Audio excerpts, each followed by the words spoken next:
Ang regular season nasa 12 days na lang, depende na lang kung anong time zone. Hindi pa di umano nakakasama ni DeAndre Ayton sa workout or practice si LeBron at si Luka.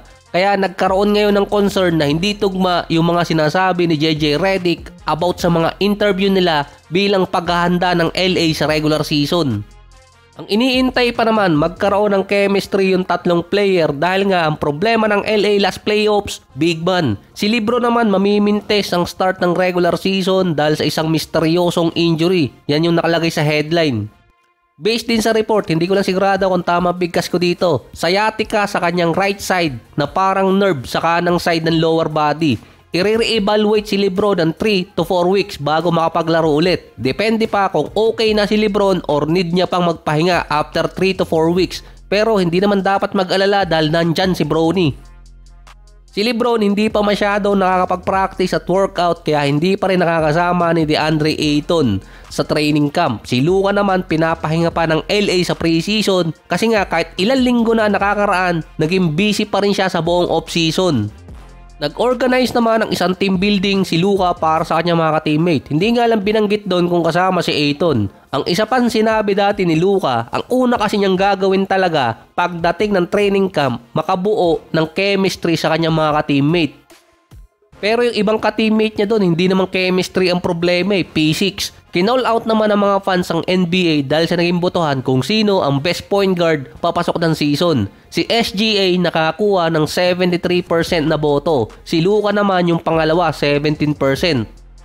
Tinawag naman ng mga fans na ayaw ma-upset ng mga GM at ng NBA ang kanilang baby boy na si SGA. Dahil si Luka, hindi man siya naging best point guard sa botohan ng mga executive, binoto siya bilang isang best small forward at shooting guard. Kaya nagtaka yung ibang fans dun.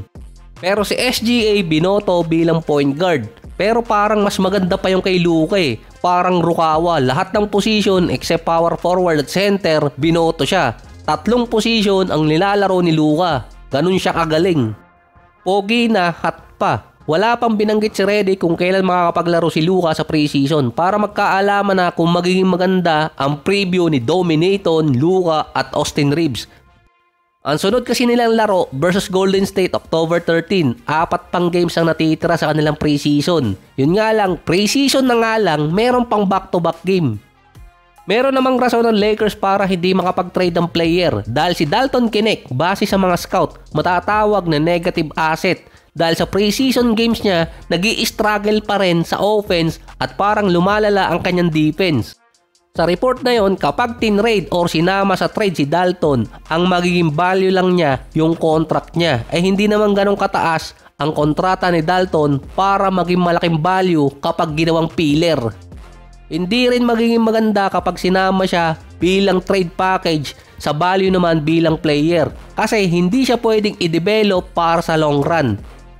So ito yung sinasabi ko dati na malaking impact yung edad ni Dalton. Di naman natin siya masisisi dun Ang nagpababa pa ng value ni Dalton kahit na sophomore pa lang siya, hindi na siya matatawag na young prospect base sa mga write-ups. Kahit nga si Jake LaRavia sinabi ng muntikang masira yung karir niya dahil nga sa nagkamali sa paglagay ng edad niya.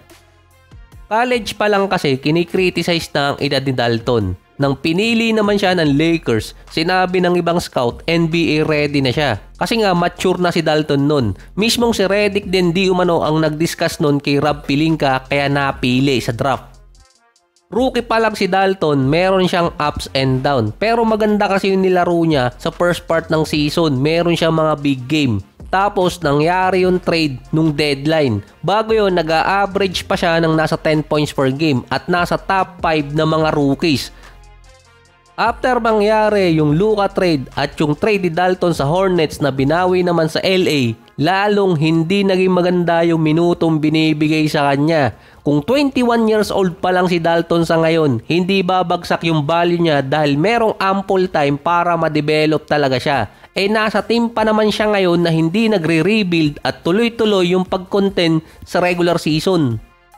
Sinabi na rin naman dati ni Woj bago siya nag-retire sa ESPN na ang LA hindi developmental team. Saka hindi lang coach ang nagde-decide din sa Lakers, meron pa. Ewan ko lang kung mabago ngayon.